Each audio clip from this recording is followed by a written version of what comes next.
Hello दोस्तों, स्वागत है एक बार फिर से अपने माइंडकुल मास्टरी में।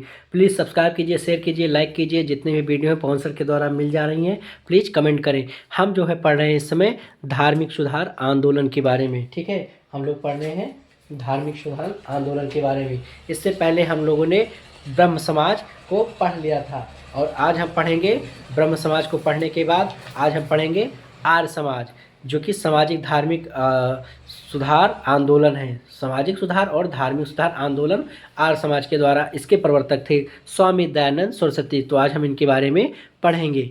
ठीक है, तो पढ़ते हैं हम आर्य समाज। देखिए, सबसे पहले इनका जो है स्वामी दयानंद सरस्वती इनके मूल थे। ठीक है, उसके बाद इन्होंने जो है इसकी स्थापना की थी स्वामी दयानंद सरस्वती ने।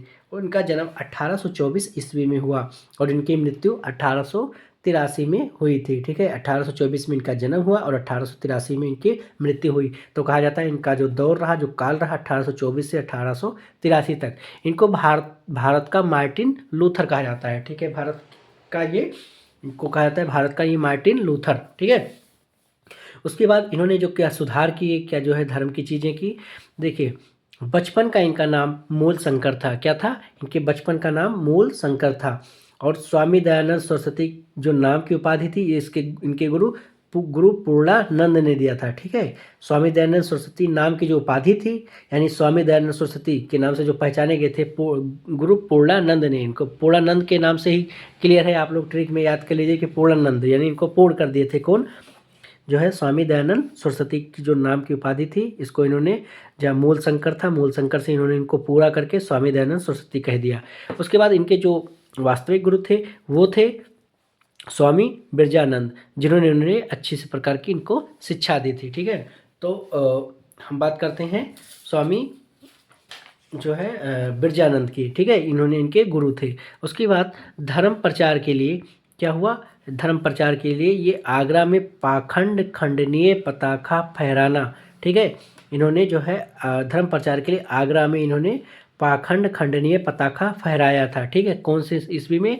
1863 में, 1863 में जो है स्वामी दयानंद सरस्वती ने धर्म प्रचार के लिए जो है आगरा में पाखंड खंडनीय पताका फहराया और इन्होंने बताया कि जो पाखंड है उससे जो है आप दूर रहिए। इन्होंने ये भी मूर्ति पूजा और अंधविश्वास, पाखंड, कर्मकांड, इनसे ये दूर थे।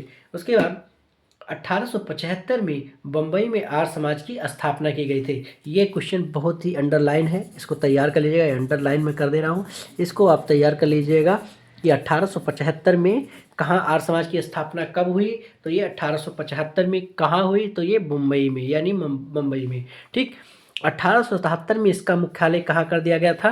देखिए, स्थापना मुंबई में हुई और इसका मुख्यालय लाहौर में कर दिया गया था, क्योंकि ये 1877 की बात थी। तो भारत और पाकिस्तान एक में है। अब ये जो लाहौर जो है पाकिस्तान क्षेत्र में पड़ता है, परंतु जब देश आज़ाद नहीं हुआ था तो भारत पाकिस्तान कहीं देश नहीं थे, सब एक ही था, केवल भारत ही था।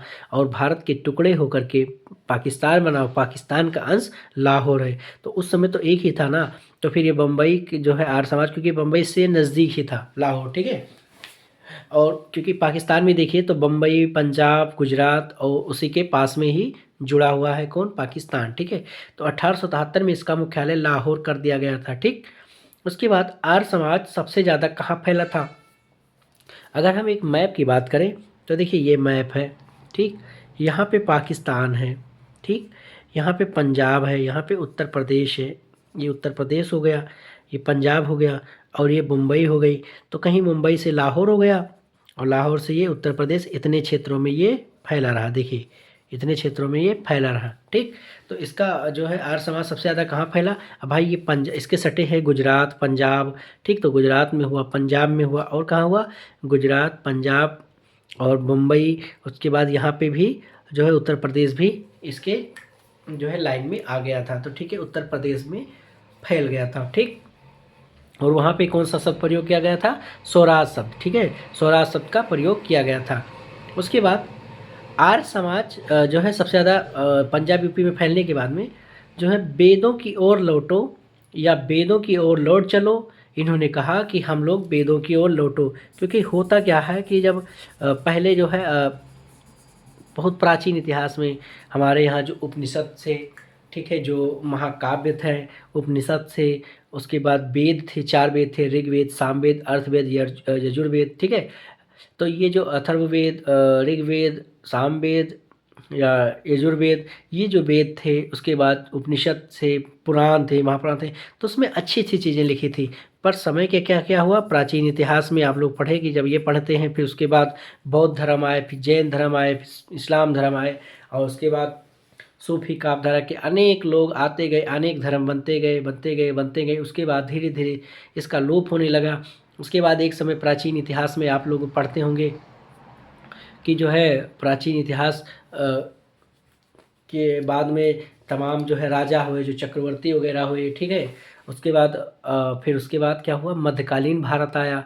मध्यकालीन में फिर मुग़लों आए, और फिर मुग़ल के बाद फिर ये अंग्रेज़ आए। तो इससे पहले वेदों की जो चीज़ें थी वो लुप्त सी हो गई थी, ठीक है, वो गायब सी हो गई थी। तो उसको सबसे पहले उजागर करने का काम क्या था, वेदों की ओर जो है इसको उजागर करने का काम जो है एक बार फिर से जो है दोबारा, इससे पहले राजा राम मोहन राय ने किया था। उसके बाद जो उन्होंने स्वामी दयानंद सरस्वती ने वेदों की ओर लौट चलो, उन्होंने कहा कि अपने वेदों की ओर लौटो, और ताकि जो चीज़ें बिगड़ी हैं वो सब सही हो जाएं। तो स्वामी दयानंद सरस्वती ने कहा था। तो आप इसका समझ गए मतलब, वेदों की ओर लौटो, क्योंकि वेद कहाँ थे, प्राचीन इतिहास में। प्राचीन इतिहास में जब हम वेदों के बारे में बात करते हैं, उसके बाद मौर्य वंश, गुप्त वंश, पता नहीं कितने कितने वंश आते हैं, और उसके बाद हर्यक वंश, कुषाण वंश, ऐसे ऐसे शासक आए। उसके बाद फिर मध्यकालीन भारत आए, फिर उसके बाद सल्तनत काल, और फिर महमूद गजनी आया, और कुतुबुद्दीन आया, इल्तुतमिश आया, फिर पूरे मुग़ल आए, बाबर आए, अकबर, जहांगीर, शाहजहां, औरंगजेब, ऐसे ऐसे आते गए। लास्ट में फिर जो है अंग्रेज आते हैं। फिर अंग्रेज़ों ने जो है 190 साल तक शासन किया। तो ऐसे करते करते करते करते कहीं ना कहीं जो है ये सब चीज़ें छिप सी गई थी, भूल सी गई थी। तो उन्होंने कहा कि वेदों की ओर लौटो, या वेदों की ओर लौट चलो। किसने कहा था, स्वामी दयानंद सरस्वती ने, ठीक है। उसके बाद इन्होंने वर्ण व्यवस्था जो है को समर्थन करते थे, ये वर्ण व्यवस्था को भी समर्थन करते थे, ठीक। जो वर्ण व्यवस्था क्या है, ये जो 4 वर्ण थे, ब्राह्मण, क्षत्रिय, वैश्य, शूद्र, इसका जो है समर्थन करते थे। इन्होंने 10 सिद्धांत दिए थे। ये 10 सिद्धांत पूछा जाता है बस ऐसे ही, कितने सिद्धांत थे, तो 10 सिद्धांत। यानी कि जैसे इन्होंने कहा था कि भूखे को भोजन दो, और नियम से रहो, अपने इंद्रियों पर कंट्रोल रखो, स्त्रियों का मान सम्मान करो, और लोगों की सेवा करो। ऐसे ही इन्होंने जो है 10 प्रकार की बातें रखी। सदा सत्य बोलो, क्रोध को जीत लो, गुस्सा न करो। अच्छी अच्छी बातें इन्होंने अपने सिद्धांत में कही। उसके बाद इनकी पुस्तक है जो सबसे प्रसिद्ध और मुख्य है, सत्यार्थ प्रकाश। सत्यार्थ प्रकाश जो है 1874 में आई थी, ठीक है। ये किसके द्वारा लिखी गई थी, स्वामी दयानंद सरस्वती से, ठीक है। स्वामी सरस्वती ने लिखा था। ये पूछा जाता है सत्यार्थ प्रकाश किसकी रचना है, तो ये स्वामीनंद दयानंद सरस्वती। अगर आप सब कुछ पढ़ते हैं और ये रचना भूल जाते हैं तो फिर वो पढ़ने का कोई मतलब नहीं, क्योंकि इसमें से सबसे इंपॉर्टेंट लाइन यही पूछा जाता है, सत्यार्थ प्रकाश किसकी रचना है, कब लिखी गई। तो सत्यार्थ प्रकाश जो है स्वामी दयानंद सरस्वती की है, 1874 में लिखी गई। फिर इन्होंने शुद्धि आंदोलन चलाया, ठीक है। इन्होंने क्या चलाया, शुद्धि आंदोलन, यानी कि जो चीज़ें जो बिगड़ गई थी उसको जो है इन्होंने सही किया, कि जो है शुद्ध कर दिया गया। यानी कि जो शुद्धि आंदोलन में होता क्या है बेटा, कि कुछ जो है हिंदू शुरुआत में मुस्लिम बने, कुछ हिंदू और मुस्लिम ईसाई बने, क्योंकि उस समय ईसाइयों का प्रचार हो रहा था। तो कुछ जो है हिंदू बनने जा रहे थे, कुछ हिंदू और मुसलमान ईसाई बनने जा रहे थे, और कुछ जो है ईसाई बन चुके थे। कौन, जो कुछ हिंदू जो है ईसाई बन चुके थे, क्योंकि अंग्रेज जब आए थे तो अंग्रेजों के चक्कर में हो क्या रहा था कि जो जैसे अंग्रेज़ों का साथ देगा, अंग्रेज़ों की तरह रहेगा, या उनकी जी हजूरी गुलामी करेगा, तो अंग्रेज़ खुश हो जाते थे। तो कुछ लोग जो है ईसाई धर्म अपनाए, क्योंकि जब भारत में मिशनरियों का यानी ईसाइयों का प्रचार प्रसार होने लगा, और यहाँ अंग्रेज़ जो है उनको प्रचार प्रसार खूब करते थे, और हिंदू मुस्लिम सिख ईसाई को छोड़ के हिंदू मुस्लिम सिख को खूब लड़ाते थे। तो फिर क्या हुआ, जो ईसाई काफ़ी लोग बन चुके थे, तो उस ईसाइयों को, इस मिशनरियों को कहा कि शुद्धि करो, अपने आप को शुद्धि करो, और ईसाई से फिर से वापस पुनः अपने अपने धर्म में आओ, हिंदू बनो, ठीक है। तो एक आंदोलन चला कि शुद्ध हो जाओ, शुद्धि, यानी कि वहीं से नाम लिखा गया। तो अगर पीसेस में लिखने को आए तो आप लिखिएगा कि जो चीज़ें घटित हुई थी, अंग्रेज जो है, अंग्रेज के डर से, कुछ लोग स्वतः से, कुछ लोग डर से, कुछ लोग जी हुजूर से, कुछ लोग चापलूस लोग जो है हिंदू जो है बन गए थे क्या ईसाई में, और कुछ जो है बनने वाले थे, ठीक है, कुछ तैयारी कर चुके थे। तो उन लोगों को एक बार फिर से शुद्ध किया गया और फिर कहा गया कि ये शुद्धि जो है आंदोलन है, और फिर अपने आप को शुद्ध कर लो अच्छे से, और कुछ प्रक्रियाओं के द्वारा कहा जाता था कि आप पुनः जो है ईसाई से फिर आप हिंदू की तरफ बढ़ेंगे। ठीक, चलाया भारत भारतीयों के लिए, ठीक है, भारत भारतीयों के लिए है, ये जो है आर्य समाज कहा कहता है। ठीक है, आर्य समाज क्या कहता है कि भारत भारतीयों के लिए है। ठीक है, भारत देश भारतीयों के लिए है, आर्य समाज कहता है। उसके बाद इन्होंने हिंदी को राष्ट्रभाषा स्वीकार किया। ये बहुत ही बड़ी बात थी, क्योंकि अगर कोई भी अगर ये बात किया जाए तो सबसे बड़ा कार्य हिंदी को राष्ट्रभाषा स्वीकार किया गया। ठीक है, ये यही आगे चलकर आज भी हमारी जो है राष्ट्रीय भाषा हिंदी है। तो अगर पूछा जाए कि राष्ट्रीय भाषा हिंदी किसने लाया था, तो किसने लाया था, स्वामीनाथन दयानंद सरस्वती ने हिंदी को राष्ट्रीय भाषा बनाया था। इन्होंने गौरक्षा के लिए समिति का चयन किया था। ठीक है, इन्होंने गौरक्षा समिति के लिए गौरक्षा के लिए समिति का चयन किया था। उसके बाद 1886 में DAV लाहौर की स्थापना की थी। DAV दयानंद एंग्लो वैदिक।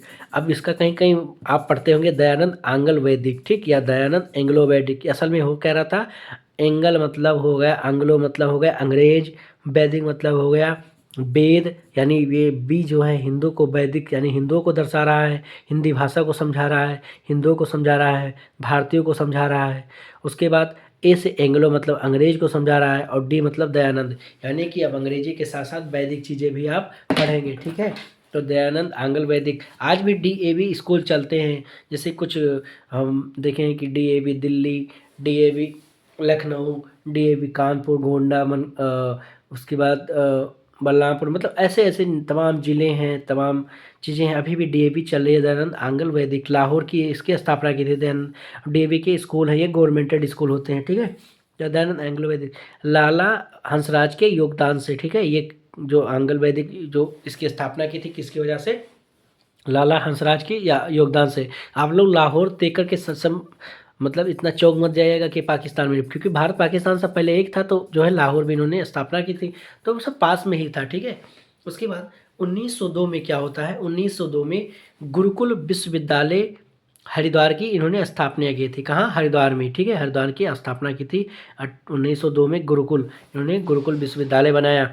यानी कि जैसे देखो, अब आप लोग जब वेदों की ओर लौटो, इन्होंने कहा तो वेद में पहले क्या होता था, राजा के लड़के, चाहे किसी मंत्री के लड़के या कृषि के लड़के या व्यापारी के बच्चे आते थे पढ़ने, तो वो लोग जाते थे, भिक्षा मांगते थे, भिक्षा मांग करके जो आता था वही अपने गुरुकुल में लाते थे, खाते थे, पीते थे, योगा करते थे, प्राणायाम करते थे, अस्त्र शस्त्र की शिक्षा और तमाम वेद वेदांग ज्ञान, उपनिषद, नीति शास्त्र, समाजशास्त्र, अर्थशास्त्र, राजनीति शास्त्र, हर शास्त्रों का, हर चीज़ों का पूरे पूरे दिन वही करते थे, और सुबह जल्दी उठ जाते थे।